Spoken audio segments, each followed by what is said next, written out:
Hi everyone, this is Mr. Nu. Today I want to show you a product from Google which is called Google Alerts, using which you can monitor the web for various content. So you can see if your name comes in the internet somewhere, in some news, in some YouTube, then you can monitor it. And whenever that news or your name comes in that website or a video, then you will be notified.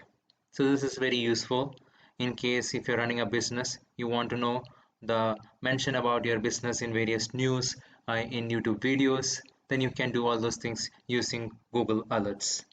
So let me put one person's name, someone's name here. Let me put Piyush Bansal.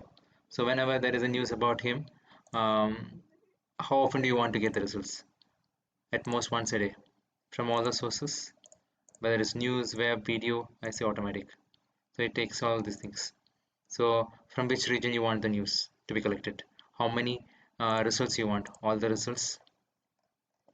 Then you can mention all those things and say create alert, and you can also set up what time of the day you want the alerts to be delivered.